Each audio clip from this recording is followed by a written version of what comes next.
نفذ مجموعة من المتمتعين بالعفو التشريعي العامة وقفة احتجاجية أمام مقر المندوبية الجهوية للتربية بمدنين للمطالبة بتفعيل قرار تعيينهم والصادر بتاريخ 26 فبراير 2013.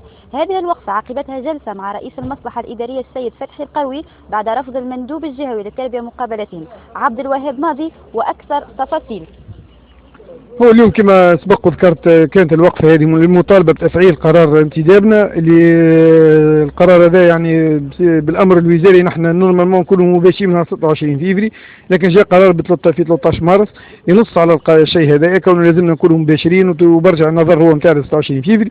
إلى جانب هذا من نهار 13 فبراير اليوم من نهار 13 مارس الى من الناس هذا ما صار حتى شيء، ونحن نتسائلوا علاش والسبب كيفاش، علما وانه في بقيه الولايات اخوتنا اللي كيفنا والمتمتعين بنفس الحق كيفنا التحقوا بمراكز عملهم، وحتى هنا في بيدنين فما الادارات اللي انتدبت وقع انتدابهم يعني وباشروا العمل نتاعهم. كان نحن بقينا هنا نحن تو على حسب ما كنا في جلسه مع سي حسن القروي، فهمنا منه اللي فما بعض الاطراف معترضه على شفافيه الانتداب في اطار العفو العام، ويروجوا في إشاعة اللي هذوما مسقطين اسقاط، بينما نحن بالدليل كنت يعني ما كنت يعني نوري في الاخوه الكل وراو شات العفو نتاعهم اللي نحن ناس رانا ماناش مسقطين سقطان، رانا ناس يعني متمتعين بالعفو العام بعد سنوات اللي عديناها في الظلم والقهر. اليوم مكنونا من فرصه باش نثبت وجودنا.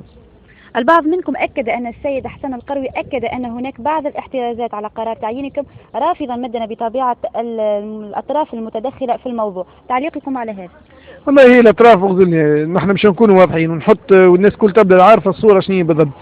هي صارت في فترة ما صار تحرك المجتمع المدني ضد المندوب الجهوي هذا للتربية، وقت تم تعيينه في مدنين صار تحرك على مستوى المجتمع المدني في مدنين للمطالبة بتنحيته بحكم كونه من بقايا النظام البائد، وحكم كذلك انتمائه لطيف سياسي يرسكل في بقايا التجمع القدم.